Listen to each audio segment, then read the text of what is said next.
Hi guys! Welcome back to my YouTube channel. At kung bago ka pa lang dito, don't forget to like, subscribe, and share these stories sa mga kakilala nyo mahilig makinig ng mga horror story. At bago natin simulan ng kwento ni Clay, kung may mga ganito rin kayong stories or iba pang nakakatakot na experiences, send nyo lang dyan sa FB group natin or di kaya dyan sa comment section. So let's start! Sa amin, uso ang kwento tungkol sa manananggal. Noon, hindi ko talaga pinaniwalaan ng mga ganong kwento hanggang sa may nakita kaming hindi namin malilimutan. Elementary pa lang kami noon. Tuwing gabi, kami ang inuutusan magtapon ng basura sa bukid na malapit sa amin. Isang linggo ng gabi, nanonood kami ng Once Upon a Time. Nakikinood lang ako sa bahay ng kapitbahay dahil wala kaming TV. Napagkasunduan namin ng best friend ko na hintayin muna ang commercial bago kami lumabas para magtapon ng basura. Paglabas pa lang namin ng bahay, may kakaiba na kaming naramdaman. Biglang lumamig ang paligid at ang lakas ng ihip ng hangin na parang may paparating na bagyo. Tahimik kaming nagkatinginan pero ipinagpatuloy pa rin namin ang paglalakad. Bago makarating sa bukid, kailangan muna namin dumaan sa isang bahay na napapalibutan ng matataas na puno ng nyog. Habang papalapit kami roon, may napansin kaming gumagalaw sa isa sa mga puno. Dahil madilim, akala namin nung una ay malaking ibon lang na nakadapo. Hindi namin ito gaanong pinansin dahil iyon naman talaga ang daan namin. Pero habang papalapit kami, unti-unti naming naaaninag ang itsura nito. Nanigas kami sa kinatatayuan namin, hindi iyon ibon. Isa iyong nilalang na mahaba ang buhok at wala ang ibabang kalahati ng katawan. Kitang-kita ang laman loob nito. May malalaking pakpak na parang paniki at tila may kinukuha o kinakain sa puno ng nyog. Hindi kami makagalaw. Para kaming na-estatwa habang nakatitig lang sa kanya. Ilang segundo ang lumipas, bigla siyang humarap at tumingin sa amin. Hanggang ngayon, hindi ko pa rin makalimutan ang mukha niya. Napakalaki ng mga mata niya, halos doble sa laki ng mga mata ng tao. Pula ang buong mata, itim lang ang gitna. Mahahaba ang kanyang mga pangil at ang mga mukha niya ay kulubot na kulubot, parang balat ng isang napakatandang tao. Sa sandaling nagtagpo ang mga mata namin para kami nagising sa pagkakatulala. Sabay kami nagtakbuhan ng best friend ko pabalik sa bahay nila. Naiwan na namin sa gitna ng daan ng mga basurang dapat naming itapon. Hindi na namin inilam kung sinundan ba kami ng nilalang ni hindi na kami lumingon sa likod. Ang mahalaga lang sa amin ay makauwi ng buhay. Pagdating namin sa bahay nila, umiiyak na kami habang nagsisigaw. May nakita kaming manananggal pero walang naniwala sa amin. Pinagtawanan lang kami ng mga magulang at mga kapatid niya. Sinabi nilang baka guni-guni lang namin o baka natakot lang kami sa dilim. Sinubukan pa namin ikwento sa ibang tao sa barangay ang nangyari pero ganun din ang naging reaksyon nila. Hanggang ngayon wala pa rin naniwala sa amin. Ngayon,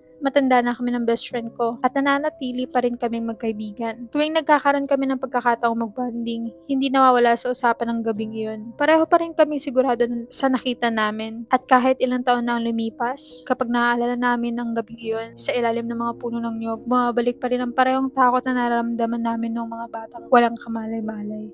Yes, wow! Pero kaya ginagawa ng aswang dun sa puno ng nyog? Baka naman hindi aswang yun. Ay, hindi nakita doon nila itsura eh. Grabe no. Kahit ako siguro ganun din magiging reaction ko. Hindi ako makakagalaw talaga. Hindi talaga. Feeling ko natural yung naging reaction nila. Hindi sila, syempre nagulat sila, na-shock sila. Hindi sila makakagalaw. Tapos ganun yung makikita nyo. Tapos nang lumingon na, saka sila kumaripas ng takbo. Natural lang yung reaction nila. Ganun din magiging reaction. Pero bakit naman kasi itong mga matatandang to, mga batang inuutusan magtapon ng basura? Dapat pag mga bata pa, hindi na inuutusan lumabas sa gabi. Kasi nga, matatanda kayo, alam nyo sa sarili nyo na delikado kapag gabi.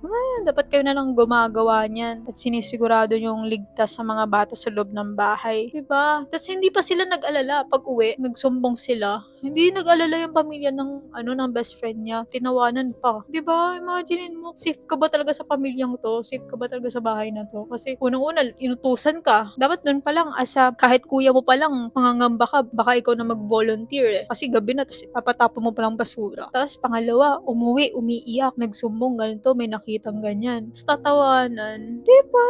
Okay, mapapaisip na ako. Sa mga nakikinig dyan, may bata mga nakikinig, dalawang isip na kayo guys.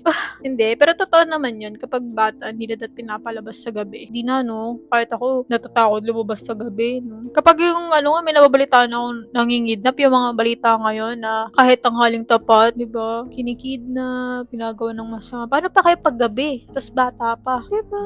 Dapat alam nyo yung, mga ganyan. Di ba? Kung may mga ganun kayong story, guys, nung bata pa kayo, or may mga nakwento yung mga kapatid nyo sa inyong ganyan din, share nyo lang dyan sa FB group natin, or di kaya dyan sa comment section. So, yun lang, guys. Ingat kayo palagi. XOXO. Bye-bye!